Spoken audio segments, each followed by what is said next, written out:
All right, guys, welcome back to Module 7. We are chatting contracts, negotiation, and due diligence.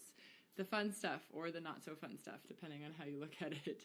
But I promise once you have a few of these under your belt, you've gone through the process, it becomes less intimidating. I remember the first time I wrote my own contracts on some land and ranch properties, it was terrifying.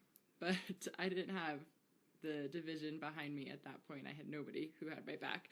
So we've got your back. We're here to help. And we're here to teach you how to do it right from the beginning. So let's jump right in. Obviously, you might be comfortable with your standard residential forms at this point and your go-to disclosures. But this is the point in the process where many agents get tripped up, using the right forms, the right contracts, and it's critical in land and ranch.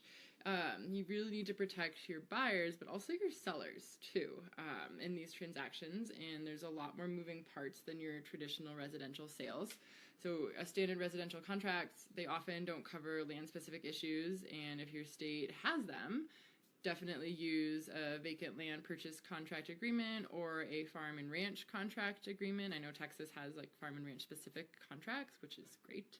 We in Colorado don't have that. We have land contracts and residential contracts essentially, and all of my purchases mostly go through those residential contracts, even when they're on some larger like horse property, commercial type facilities.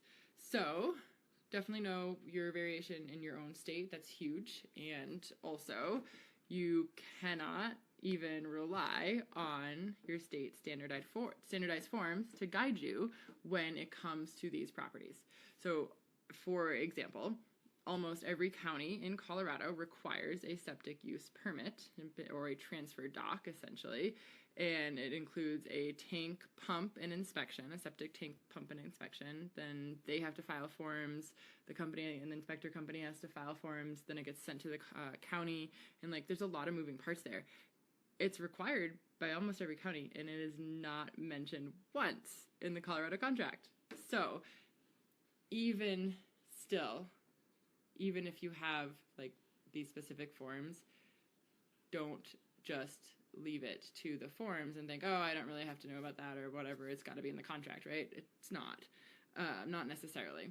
So the other thing is protecting your sellers. That's where the sellers come in, right? Is if you are a listing agent and you don't know that the septic use transfer doc is a requirement in almost every county, you may not know to look for that on a contract that you accept as a listing agent, and now you're a week away from closing and somebody mentions in a title and you go, what the heck are you talking about? Your heart rate starts going up and your palms getting sweaty and you go, oh no, what did I do? I screwed up. But really what could happen is, the whole thing can fall apart, right? If you don't know that this is required as a selling agent either, you didn't know enough from the buyer's agent to stop and ask and make sure it was addressed in the contract somewhere. I'm speaking from experience. I have seen this happen. I have had agents come to me when this has happened, on day of closing, oh, we didn't know, and septic use needs to be done, and this, that, and the other. And then what happens if you get an inspection and the whole leach field needs to be replaced, and that's not cheap by any means. And then you lose a deal, right before closing or at closing, right? And you look like an idiot. Quite honestly, that's what's going to happen. So I don't do that. I don't mean that to deter you. I mean that to scare you straight, as to take your contract seriously. If you're in real estate, you should know that. Take your contract seriously. Take the nuances seriously, and know your stuff well enough that you don't have to rely on your contract to write them out. You know that this has to go in additional due diligence or additional provisions. You know the different stuff that has to be addressed in that contract, even if it's not standardized forms. Anyway, that's my tangent for right now. Obviously, you need to throw that kind of stuff in additional provisions, and so you should have a repertoire of clauses. We can't give you those as a division, but we can, your state brokers should have something, and if you don't, let us know, because we can certainly help get something addressed for you in that specific state. Also, some of these are some of the key things that you need to address in your contracts and double check, and some of the things that you need to address before you even write a contract. So you're going to be looking for legal description, obviously, and acreage. You want to verify that as much as possible. Like I don't trust the MLS legal description. I go and verify that on the assessor's websites before I write a contract, as well as double check the acreage that's on there. Especially like sometimes MLS listings will include maybe dual parcels, and so you need to know what each parcel's listing description or legal description is, as well as the acreage on each of those parcels separately. You just want to make sure that it's like matches the recorded deed and survey, right? Like you need to make sure that all your I's are dotted and your T's are crossed and everything's matching from the front end. Of course, due diligence, contingencies, periods, soil tests, water rights verifications, zoning approvals, financing. You're probably unlikely that a seller is really going to agree to give you like the ability or the time under contract to go through a whole like rezoning process or a special use process, but it's something that you need to at least bake in enough time to have the conversations, get the ball rolling, feel comfortable that your buyer is on a good path. And certainly if it is like a development parcel, like, yeah, you're going to have to go through entitlements and you're going to have to do all that kind of stuff. And it's not necessarily going to be baked into a due diligence period. It's very specific and negotiable. Everything's negotiable, right? In terms of when, where, and how those conversations go. So like I have a development parcel going under contract right now, and they're not going to give us, we as the sellers aren't going to give them 2 years to go through entitlements, but we do need to give them enough time to get the ball rolling and have the conversations that they need to feel comfortable and confident that they will be able to get what they need done, and then they will be able to close with us. So again, baking in enough time for contingencies and due diligence periods, huge. And mineral and water rights, obviously, again, trust but verify. And don't just trust the listing agent or the sellers. So you're going to trust but verify on the front end, and then when you get under contract, you need to make sure that you have a water attorney in most situations, and or maybe a direct contact to a ditch master, or a ditch rider is what we call them out here in Colorado, like somebody who's actually involved with the water company and can verify that stuff. We in Colorado do not have like that really easy, convenient water rights database like Idaho does. Have you heard Rachel talk about that? So it depends on your situation, your state, and where you're at and how they run those water rights conversations. But again, stay in your lane. You're not an attorney. You cannot act like an attorney in terms of going to dig up this stuff and think that you've verified it out. Have a professional in that arena, whether it's oil and gas, mineral rights, water rights. Have a secondary professional verify that stuff 100%. But you have to give them enough time to do so in the listings, right? And they're in the contracts, rather. So this is kind of a high-level intro, and then we'll get into some more of the specific workflows there. Easements and access rights, of course, you're also going to have to verify that stuff out. And like these states' laws differ. The real estate laws vary by state so significantly. So make sure you are checking with your local brokers, your local realtors association, and your local attorneys or resources that eXp has in your area.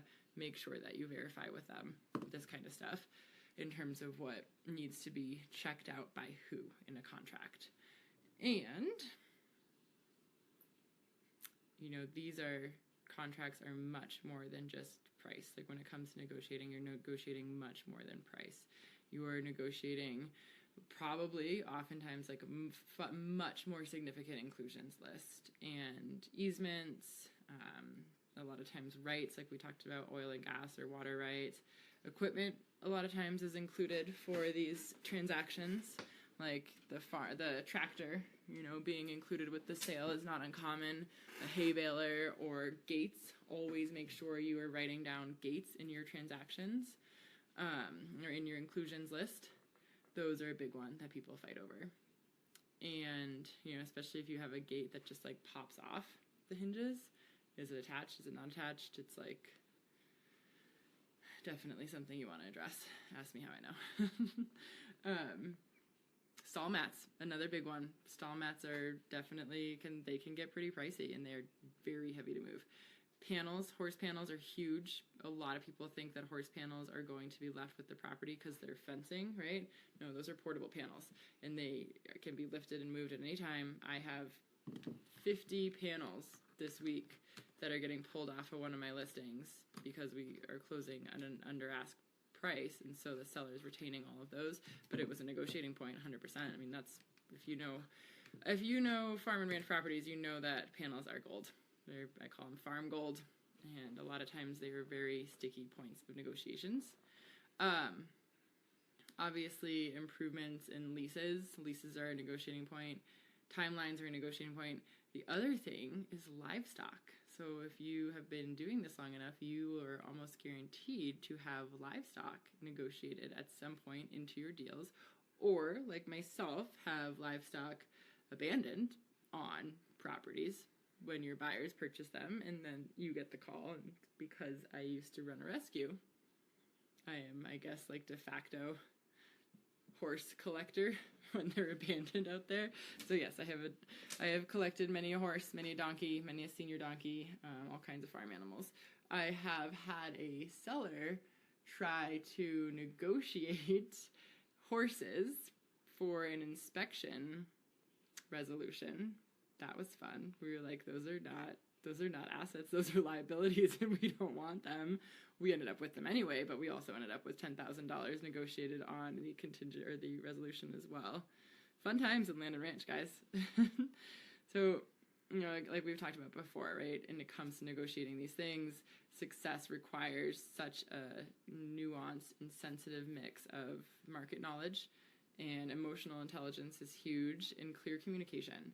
So we're focusing on aligning, right? You know, you're not just going out there going, I'm going to get everything I want. Like, make the deal feel good on both sides.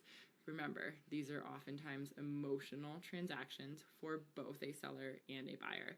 Sometimes you're talking to a seller who is like raised their entire family here. They've poured their blood, sweat, and tears into these properties, and now you're negotiating against them. And if you come in of trying to like squeeze every last little bit and just win without making it a win-win for both parties, things can get not friendly.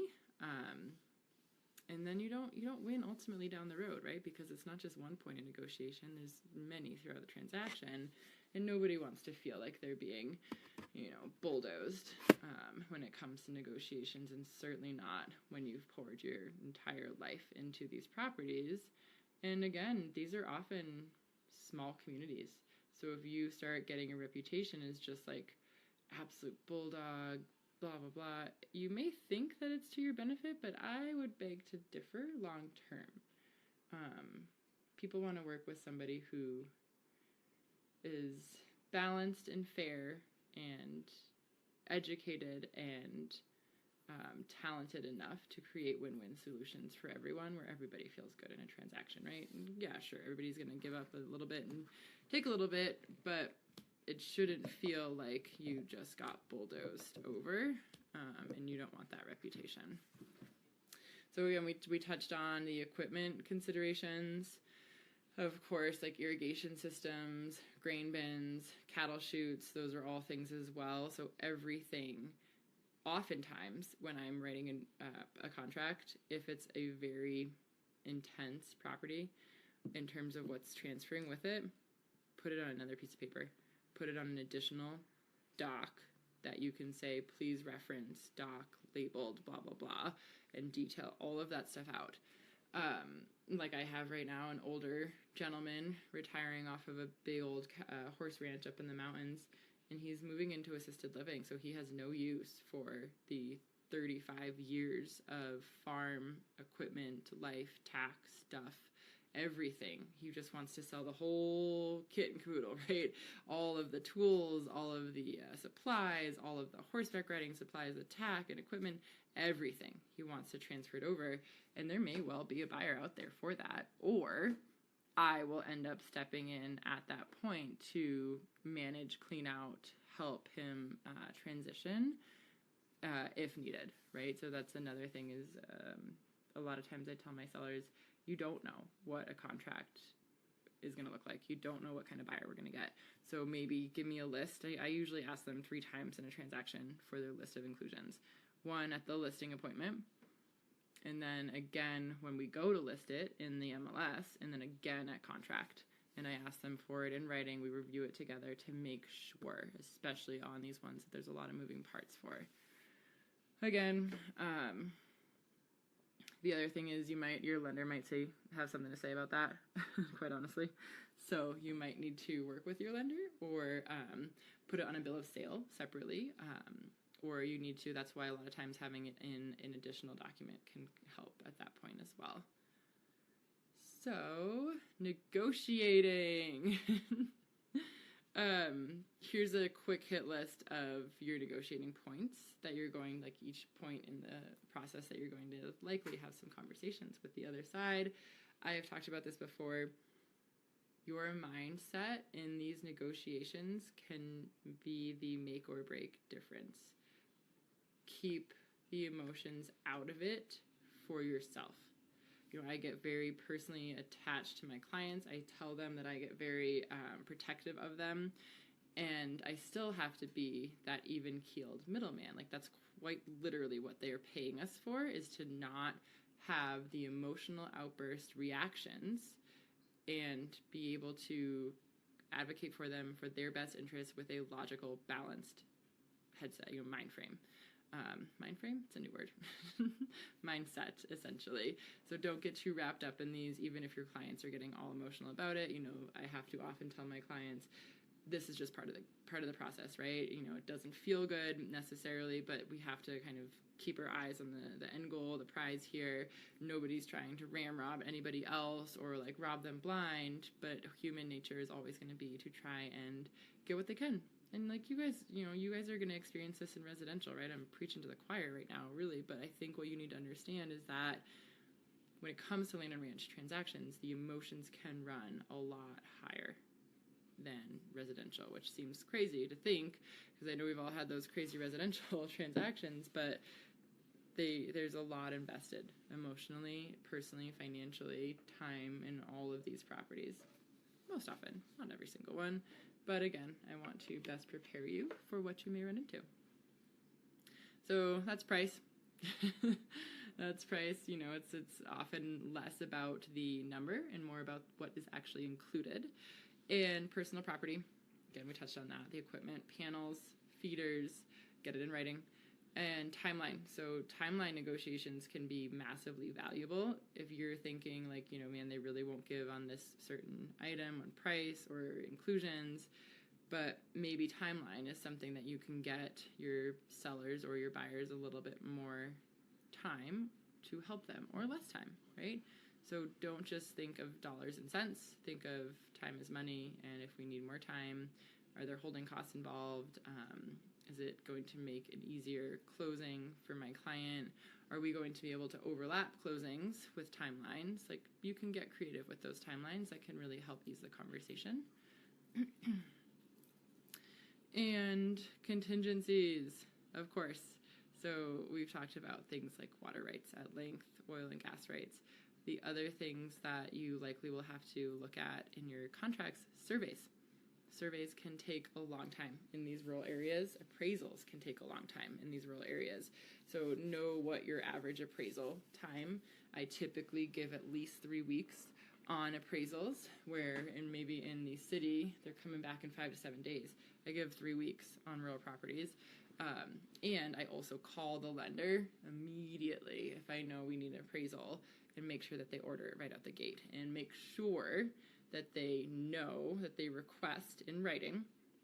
They know what you're talking about. Like, make sure, hey, I need you to request a land and ranch or a horse property or a cattle ranch appraiser, somebody who knows these properties, especially if there's water rights. If there are like these extra water rights or oil and gas rights, you have to mention that to the lender on the front end so that they can request the appraiser knows these types of properties, so that you don't waste 3 weeks, have an appraiser come out there on the 20th day, and then they turn around and go, sorry, I don't actually know what to do with these water rights. You're going to have a different appraiser.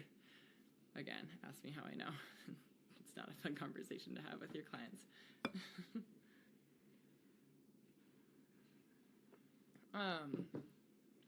Also, of course, like any typical residential transaction, a point of negotiation is inspection, right? Repairs, credits, what are we going to get? What are we going to not get?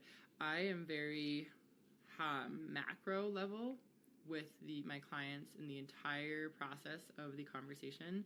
So I don't take these negotiation points as their own little piece of the puzzle. I take them as they're all connected, and maybe the conversation we have on the front end is nuanced and teed up for the conversation that I know might come down the road later, right? If you're kind of get what I'm picking up, what I'm putting down there. So for example, you know, if I know we might have a couple of hiccups on inspection that I'm expecting on inspection, I may be more apt to like talk to my clients. I may talk to my seller and kind of advise like, hey, maybe we should be a little bit more giving at this point so that they're a little bit more giving on those inspection things that we know are likely to pop up, right? So keeping that high level view and the big picture view of how it all plays in together. If you come right out the gate swinging and you're just giving nothing away, you're not taking a hit on price, you're not taking a hit on inclusions, you just are gonna screw it to them essentially. What do you think is going to happen at inspection, right? So that's the conversations that you can have with a little bit more tact, I would say, with your clients to ensure that they understand the big picture as well and what is most important to them, right? Is price the absolute most important thing to them? Are inclusions really super important to like being able to leave stuff or take stuff or have stuff left for the property for them? Or is a timeline really important? The timeline is often one of the more important conversations that your buyers or your sellers or buyers would put more weight on. So you have to know the situation, nuanced, especially when it comes to livestock. Like packing up a farm and moving it is no small task. It is not a small task. So giving your buyers enough time or your sellers enough time to do so, all of that comes into the conversation. As well as one of the last points of negotiation I'll touch on here and we can move on, leases. So obviously sometimes grazing leases or crop share leases or hunting lease transfers as well, and you need clear documentation on those things. I would be very apt to make sure you get clear documentation on that up front, and then you could put a contingency in there to review, right? And that might be something that, you need to call out in your additional provisions or in your contracts. Again, you got to know your contracts, you got to know your forms. And if it doesn't include an option to review those leases, you need to make sure that it's in there with a date, especially if you can't obviously get them on the front end. So that touches on everything there. Put it in writing. If it's not in writing, it doesn't exist. That's kind of the thing there. Oh, this is one of my favorites. So silence is one of the most powerful negotiation tools. And if you don't know this, learn it now. So I can talk a lot, right? Clearly. And one of my favorite negotiating tools is to ask something or say something in a negotiation conversation and then just shut up and let them talk. I'm not even kidding. People will fill dead space. You have to get comfortable with awkward silence if you're going to be a really good negotiator. If you can sit there in awkward silence and, mic drop conversations and then just let them figure it out while you sit there, you can sometimes figure out a lot in the silence, if you will, and people will start talking, and they'll start talking, and they won't stop talking. So that's definitely a tactic that I think kind of pro tips there. Get real comfortable with awkward silence. It'll only do you a benefit. And also, as a final note here, you are the calm in the storm. So being the voice of reason and structure and knowing your client's motivation and like their whole, this goes back to wrapping into the beginning of these modules, like why are they buying? What do they want? Why are they selling? What are they moving? What is the bigger picture? Because sometimes you're going to have to remind them of that. Sometimes they're going to get all fired up and want to throw hands, and you need to bring them back down, stay very balanced, don't get wrapped up in their emotions. Take a breather if you need to, right? If you're like, conversations are flying back and forth and you're up against deadlines and everybody's just, sometimes just go outside. Take yourself outside for 5 minutes. Reset your emotional thermostat, and so that you can be a better advocate for your clients ultimately and know their goals and wrap them back into what their vision is, what their goal is, and then get the job done, right? Don't miss your deadlines. Huge part of the conversation. Don't miss your deadlines. Okay, moving on. Pre-contract due diligence. So that was a high level, like, point of negotiations, things to negotiate on. But before you even get there, sometimes you need to make sure that you are looking at the full picture. And we've talked a lot about this, so I'm not going to go super in depth on it right now, but I just want a quick hit. Like legal documentation, obviously, plat maps, surveys, whatever you can find that's of record on the county assessor's record, or your title company might have access to it. You might pull an O&E report, an errors and omissions report,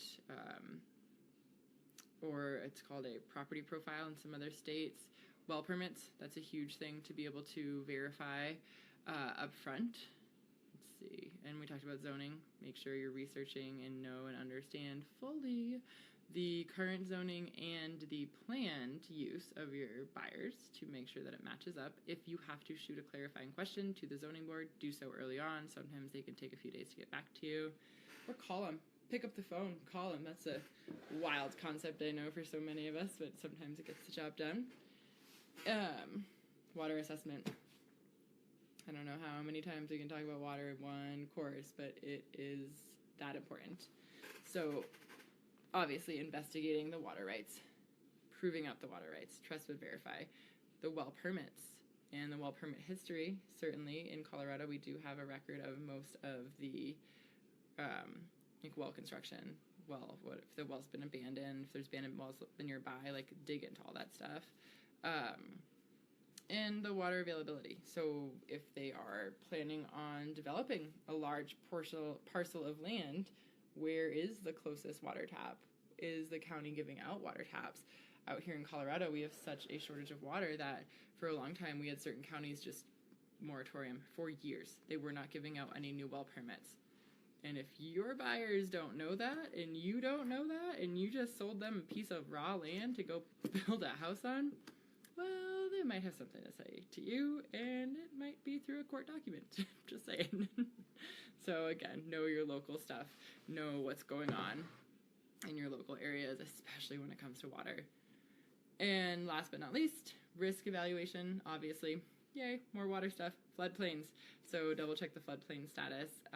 Fire risk zones, like out here in Colorado, we have wildfires, and it can really screw with insurance.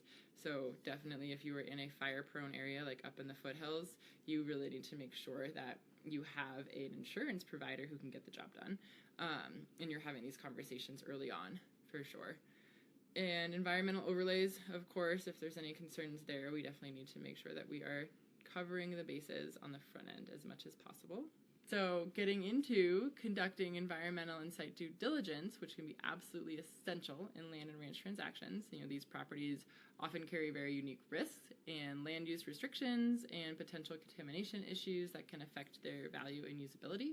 Moving on to environmental and site due diligence. Obviously, conducting this type of due diligence is essential in land and ranch transactions, and these properties often carry unique risks, land use restrictions, potential contamination issues. Like, there's a lot that can go into this that can throw you off course.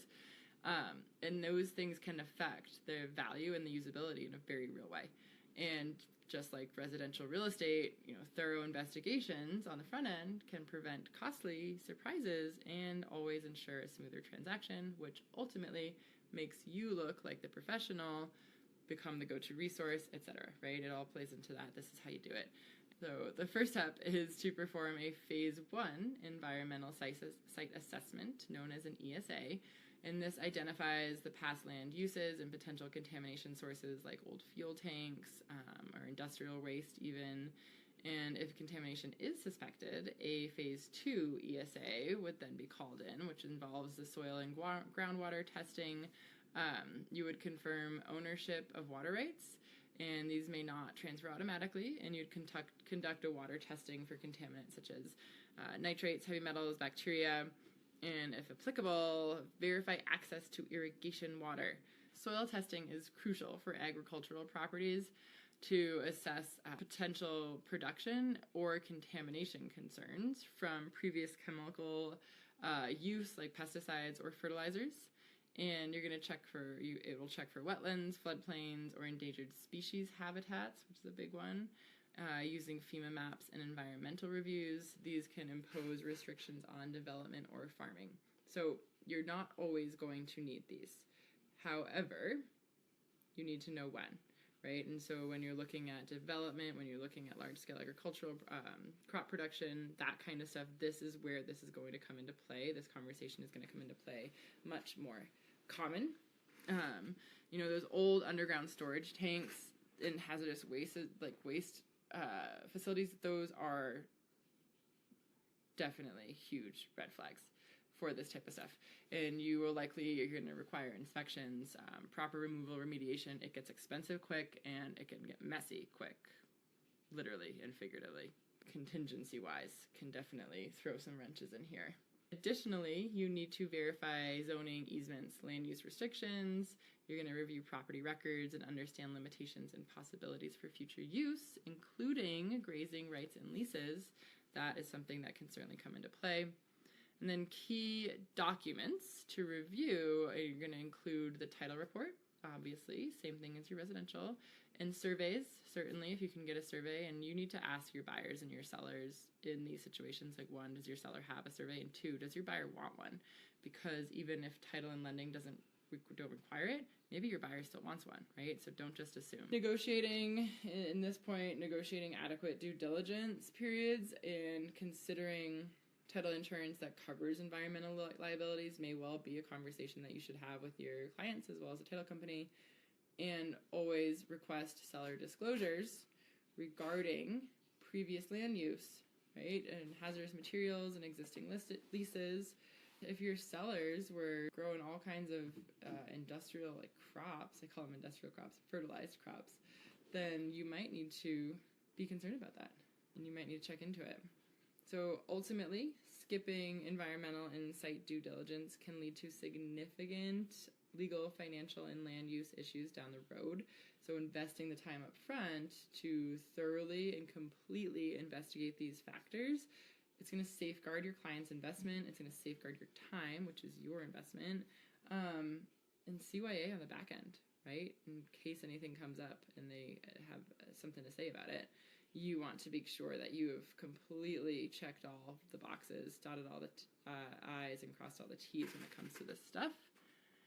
And speaking of surveys, there's not just one kind of survey. Of course, they can't make it easy.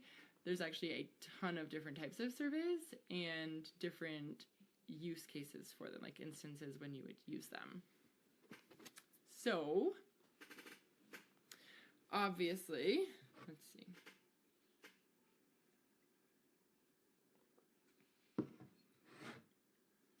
So, surveys, boundaries, and legal descriptions, the fun stuff, the stuff that you can read when you can't sleep late at night. Obviously, understanding this type of stuff is critical to protecting your clients and avoiding disputes. Boundary issues are one of the most common and also likely one of the most costly pitfalls in land transactions. And proactive due diligence, like walking the land with buyers, can help spot those encroachments or access concerns or easements early on. And that's what everything's about, right? Is how can we do this stuff early on? And then always recommend a professional survey, no matter how confident the seller is. Like, if these are your buyers, you need to ask them if they want a survey. Don't just say, oh, well, title's going to require that, or a lender's going to require that. We'll just see what they say. No, you need to ask your people. And legal descriptions may not match visual boundaries or make sense. And often they're very, very long. So the recorded info doesn't always reflect reality. So comparing surveys with title records, in your county records, you're going to ensure a smoother, more secure closing, less hiccups on the backside, all of this stuff. Like, if you guys are sensing a theme here, everything we're talking about is try to do as much work as you can on the front side to verify stuff out, to double check, to get your ducks in a row on the front side before you waste your time, the client's time, the other side's, the transaction's time. That's how you protect your reputation, right? Is being an agent who knows what they're doing on the front end here. I know it probably seems like, man, there's a lot to do, right? Like this can be fairly overwhelming. And know that everything we're talking to you about in these modules, it doesn't all happen all at the same time. We have to cover everything from A to Z of what you could experience any given day, but it's highly unlikely that you're going to run into issues on all of these stuff. And you have oil rights and mineral rights and water rights, and you have zoning issues, you have easement issues. You don't often find them all on the same property. Not that it couldn't happen. I'm sure somebody out there has stories they're going to come at me with, but it can be a lot. Don't let it overwhelm you. Know that we are here to help. Know that we as a division, the mentors and the leadership are here to answer your questions. We're here to help. So don't let that scare you off. But also take it seriously enough that you don't get yourself into hot water. So getting into the common survey types and when to use them. Boundary surveys are going to be the ones that you think of most often, and they are the most common, and they define the exact property line, the legal descriptions, encroachments, easements. They're used for purchases, fencing, and settling disputes most often. And then an ALTA, or an NSPS survey, which is a highly detailed, and it's typically required for commercial or high dollar value land. And that is what includes the easements, the access points, the zoning improvements. That's going to detail out everything for that specific property. The topographic survey is going to be, maps. It does map the natural and man-made features such as slopes, water, vegetation, and a lot of times this is used for construction or ag planning or development. So something when you got to kind of know what the land is doing more so as it affects your plans. That's when you're going to get into that topographic survey world. And subdivisions or a plat survey. This is going to be, obviously, when you are creating subdivisions and you're dividing land into separate parcels or lots, something that you're going to be needing in the development world for sure, and it does cross over to the land and ranch, the ranch or equestrian world quite often, certainly in today's day and age. Construction survey is another type that we're going to mention here, and of course that kind of sounds like what it sounds like. That is what it sounds like.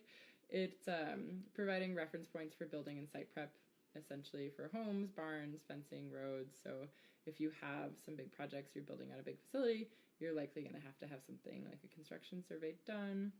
And then, of course, you also have environmental and wetland surveys, and these are going to you're going to identify the protected areas, the flood zones, the habitat impacts, and it's needed for permitting, for conservation, and land use compliance. So you also, and this was an interesting one to some of us on the certification course, the lender required mortgage survey. Again, a lot of times the description, like the verbiage that we use in different areas of the country may vary, but it all essentially means the same thing. So that was what was happening here when we said lender required mortgage survey. Well, yes, plenty of our lenders require a survey, but this is actually a specific type of survey. So it is a basic survey to satisfy underwriting or title requirements. And it can vary, like we said, by region. So confirm with your local title or lender contacts when it comes to what your local standard is. And just as a final tip here before we move on, mastering surveys is going to help you safeguard your clients, and you're going to be able to really present your value and stand out as a knowledgeable land and ranch expert here. Like if you can go through and detail out all these different surveys, you're putting yourself probably above a significant amount of the agents out there in the world. Then, of course, we have our title issues. So title work doesn't always come back nice and pretty and wrapped up with a pretty little bow, does it? But there's, don't let that scare you. We've mentioned throughout this training that these properties often have multiple owners, unclear boundaries, maybe unique rights such as mineral and water grazing rights even. And so common issues are clouded titles caused by incomplete records. That's certainly something. And also missing or undisclosed easements, allowing access to utilities. So Joe Schmo, Billy Bob over there, he's like, oh, I've just, I've driven this drive my entire life. I've used this drive for the last 20 years. Well, maybe there's not actually an easement there, and maybe there needs to be. So you might have some cleanup to do, kind of the cleanup crew, essentially, in title work. And don't just think it doesn't matter, right? You guys read your title commitments, read them, understand them, ask questions. I think a lot of agents out there just go, oh, yep, okay, do we need a survey or do we need this? Nope, good to go. Read this stuff, ask questions. You will become a powerhouse broker very quick by doing that. And being able to explain it to your clients, right? And some things that we've talked about is that water rights are likely or may well not be included in the sale and may not be touched on by title. So if you think title is going to pull your water rights deed as well, that doesn't really exist. That's not how it works. You have it has to go through in Colorado. It's almost always a water attorney, or if the seller can provide documentation, that's great. But again, trust but verify. Mineral rights conflicts can definitely arise, and certainly if the seller doesn't own them, that's another part of this equation. Maybe you have water or mineral rights there that are no longer owned by the seller. And again, talking about surveys on the last slide, those boundary disputes due to encroachments or fence lines or easements or unpaid liens, even unpaid taxes. So those are all things I cannot recommend highly enough to pull an O&E report early on in the conversation with these sellers and even buyers. If they're interested in a property, I will likely pull an O&E almost immediately. You're going to obviously resolve these through title work and negotiations. Sometimes you need to get a lawyer involved to get things done. Obviously, legal hiccups like this can delay closing. Ideally, it wouldn't, but the reality is. And certainly if zoning differs from the buyer's intended use or landlocked parcels lack recorded access easements, those are some of the big ones, right? I talked about some boarding facilities out here in Colorado that would like to operate as a boarding facility, but they are not legally permitted to do so, and the county onto them and fining them, and they're still trying to sell it. Well, they aren't anymore, but they were trying to sell it and nobody would touch it with a 10-foot pole. I'll wonder why, right? So make sure that your buyers know that before they walk into that same type of situation, because they didn't have an agent on their side that negotiated or was educated enough to let them know. Some other things that might come up. Undisclosed heirs or ownership claims are certainly probably a lot more common in land and ranch. Obviously, legal hiccups can delay closing, especially if zoning differs from the buyer's intended use or landlocked parcels lack recorded access easements. And environmental restrictions, so like wetlands, endangered species protections, that's a big one. Or old fuel tanks can further complicate use and development plans. And also, undisclosed heirs or ownership claims can certainly be found in the land and ranch world. So to protect yourself, you're going to work with a land-savvy title company. Definitely make sure that your title rep who is closing these properties knows these types of properties that you're selling. Like I have title reps out here that know horse properties pretty dang well. So if I, for some reason, missed something, one, I have like 3 safeguards behind there. I have a TC who I absolutely trust, and I have a closer, or I have a title rep and a closer. So I have multiple layers there to make sure that nothing gets by us, nothing gets by our team, certainly. Because we're busy, we're running around, we're doing a million things, and you're only human. So create the partnerships around you, create the support system around you so that you can have assurances when it comes to some of this stuff, because it is that important. And a real estate attorney. Get a real estate attorney in your back pocket today. get out there in your market and get a real estate attorney. They can help you review contracts if needed, or if you're in a state like New York where it's necessary. They will also be able to help you with easements and rights transfers, especially when red flags appear. They will certainly be able to help you with like the water rights thing and oil and gas thing, and that also you should get an attorney that's in that world. Don't get a contract law attorney thinking that they're going to be your go-to water law attorney, right? Let's see. Of course, you're always going to verify that surveys match the legal descriptions and ensure the purchase agreement clearly states what is included. Big one there. With due diligence, proper title research, and professional help, most legal hurdles in land transactions can be resolved with the right mindset and negotiation skills and those tools in your back pocket. But, you need to ensure a smooth process for all parties involved. But you also need to be, don't keep secrets from your clients, right? Like, that's where you're going to get yourself into some real hot water. You need to be able to have these hard conversations and don't think like, oh, I can just fix this, right? I can just call this, I can call title, I can have this done. No, you need to let them know what's going on if there's a hiccup in a transaction. I've seen this happen before where agents were like, oh, I'll just take care of this, right? And then they can't, or they don't, or they forget about it, and they didn't have a conversation with their client about whatever it was that was going on. It was with water rights and easements and stuff.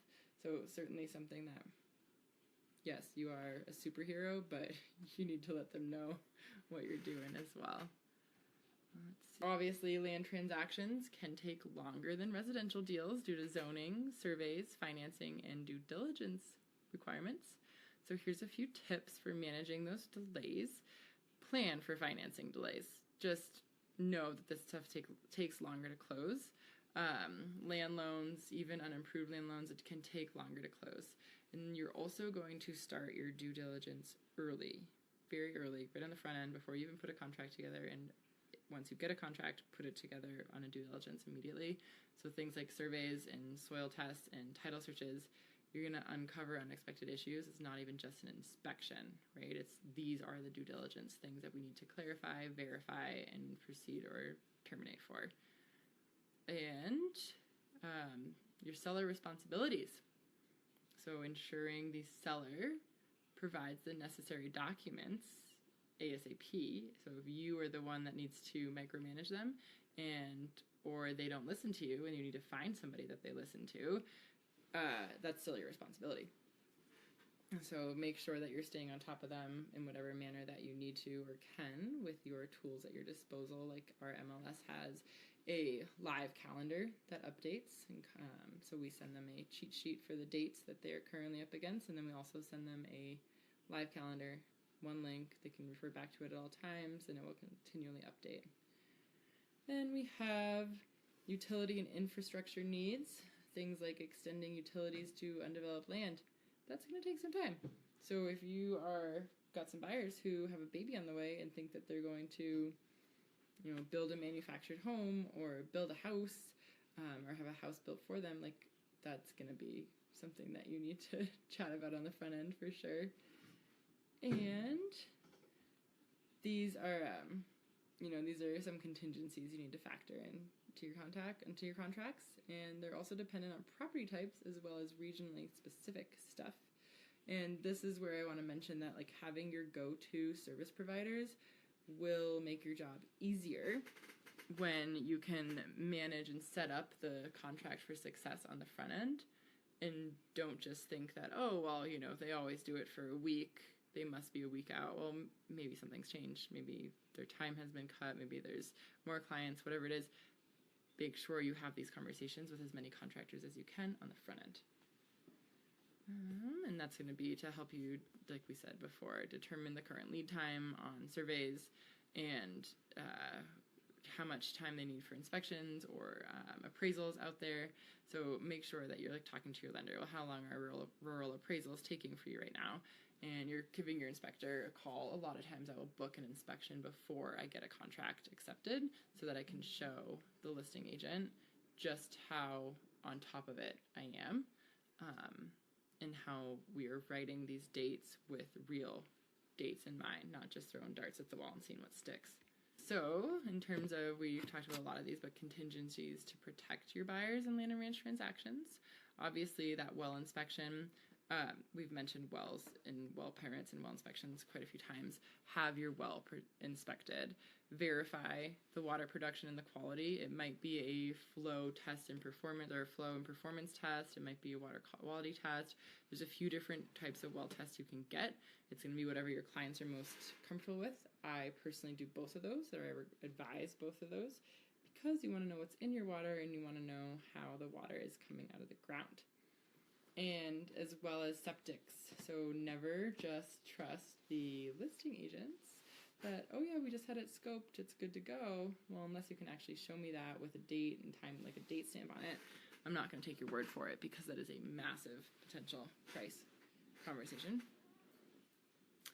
And surveys and access, confirm boundaries and legal access. Again, we touched on that. And zoning verification. Again, these are the big ones, guys. These are the ones that most agents get the hot water in. Feel free to take a picture of this. So surveys and access, you're going to confirm boundaries and legal access. And then zoning, you're going to ensure the property can be used as intended. With water rights, you need to verify the transfer of rights and the usage. And financing, we are going to secure an appropriate land loan or a land and ranch loan. We do have personal, residential, traditional lending as well on that. Like we mentioned, you need to be developing your vendor army at this point. Start now, start early, and develop true relationships with these guys. Don't just go, okay, let me call these guys, have a conversation, put them in my phone. They're gonna be like, yeah, sure, we'll do an inspection for you, but have a true relationship with them. Use the same vendors for most of your transactions, and you will be able to get a little bit more pull with them. And always ask them, is your business promised to somebody? If you were to buy a house next month, is there somebody in your world that you have promised that business to? It's basically asking, do you have a go-to agent? Without, it's a little bit more of a tactful way of doing it, but doing that will blow your mind. But a lot of them don't, and that those vendor partners alone can be a whole lead source for you. Absolutely. And they should. Quite honestly, they should. You should develop these partnerships. You pour into their business. They pour into your business. It's a win-win. Everybody's happy. And so, with that in mind, here are 12 potential partners that you guys need to start thinking about. Obviously, other real estate agents and brokers. Certainly, it's huge. And what we have with a land and ranch division is definitely helps with that. Don't underestimate the power of your network with the other real estate brokers. That is huge. Land appraisers and surveyors. So those I kind of wrap into one, because the conversation is the same or similar, where it just takes them so long to get out there to a rural property. And financing and lending institutions. You definitely need your go-to lender who understands land and ranch deals for sure. Legal professionals, I think this is huge, including real estate attorneys specializing in agricultural law and water rights. So those two people, they do need to be two different people. You need to have relationships with them 100%. Yep, you definitely need to. And that's a couple out here, some of my best friends at this point, my lawyers and attorneys. And then, candidly, then you can at least get a call in with them edgewise, right? So many people can't even get a call in with them.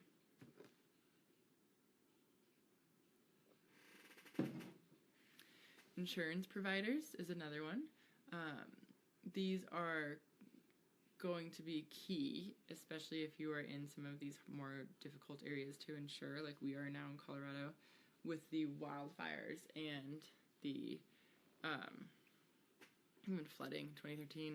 But it mostly is the wildfires that your clients need to know that you have a go-to partner and you trust to get the job done. Also, you should have a farm insurance policy, not just a regular insurance policy. If you've got anything out on these properties, if you have a barn with tack in it, if you have a hay with hay in it, if you have grain, all that kind of stuff should be protected. And if you need a number, we have some guys that are insurance providers in this state that can help you. Moving on, because I don't want to bore you too badly tonight. Insurance providers, we touched on that. Then inspectors, and not just your home inspector like you might be thinking, but well, septic, specialty inspections like rodents or mold.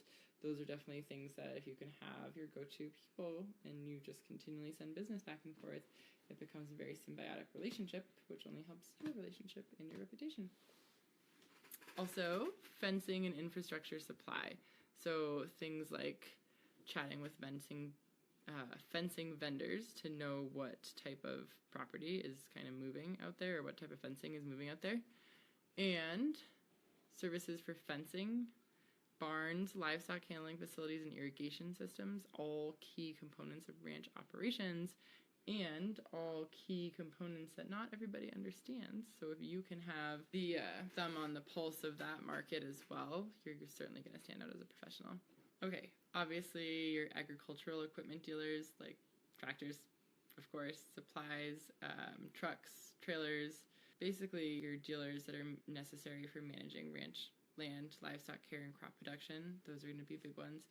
And actually, if you don't know this, some of the trailer companies do offer a discount for certain types of buyers. Like if they're equestrian, they get a small discount. I think it's with Kubota.